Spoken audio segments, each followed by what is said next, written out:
So I'm still experiencing kind of like fogginess of mind, and it comes and goes, and it always accompanies kind of a feeling of nausea and what feels like blood sugar drops, and then that is accompanied with psychological things like I don't know, irritability or anxiety, whatnot, and it kind of comes and goes in waves. And since I started the diet, I mean, dramatic improvement. But it's kind of plateaued, and it comes in waves maybe every 3 weeks or so. And well, just remember, whenever you get nauseous, you're dumping poisons from the stomach walls and the esophagus into the stomach. You get nauseous from that. That's an indication to eat cheese.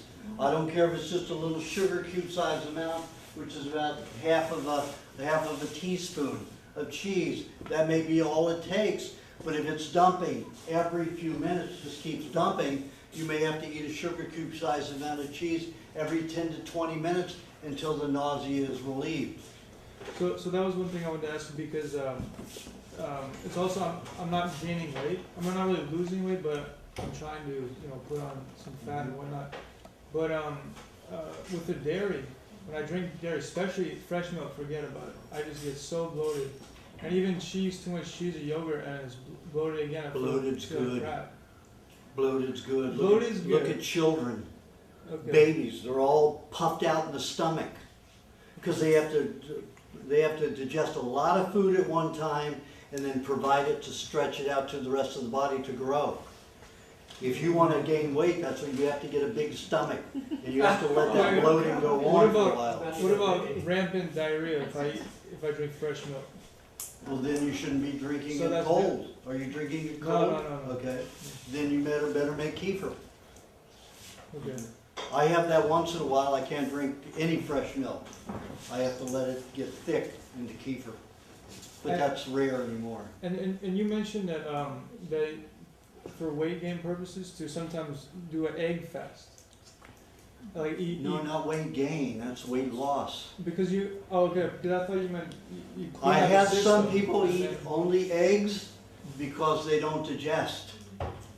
So when you eat an egg is the easiest food in the world to digest. It takes 23 minutes to digest an egg. Only 3 inches of your small intestine is utilized to digest and absorb that egg. That means your body gets all this intensely small, pre-digested or easily digested liquid, fat, and protein that goes right in the system to heal, cleanse, and heal the body. So if you've got a bad digestive tract, you eat lots and lots of eggs. Not enough to lose weight, so you have to eat 25, 50 a day. So you don't lose weight for somebody your size. I've eaten up to 50 a day. But if I eat, let's say, only eggs all day long, 25 and I won't lose weight. If I eat 22, I'll still lose a little weight. So I just have to find my level when I'm just doing an all egg. And when I do an all egg diet, it's because something is dumping into my intestines, poisoning the bacterial environment in there, so they are not digesting food particles anymore. So I need to eat things that don't require much bacteria, and that's the egg. The egg's the only one. It takes milk a minimum of 6 hours to digest, and that's if it's kefir. If it is whole milk, unkefir or yogurtized, then it would, then you're looking at 19, 20 hours to digest, even 24 hours to digest. So your recommendation would be just continue with the raw diet and just gradual improvement? Yes. And high meat, is that good for anybody? I mean, If you're depressed because you're getting nauseous because those poisons are getting in and poisoning your digestive tract, you don't need the high meat to take care of it. You need the cheese to absorb the poisons and deal with your bloating. So bloating will go away? Like, it won't be there all day long, will it? Yeah, usually it's there all day long.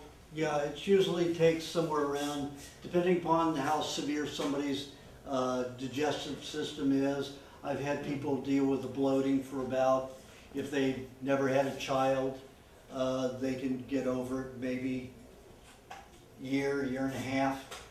They don't have to experience regular constant bloating. If they've had a child, then it could last 3 years. If they've had a cesarean, it can last 6 years, bloating.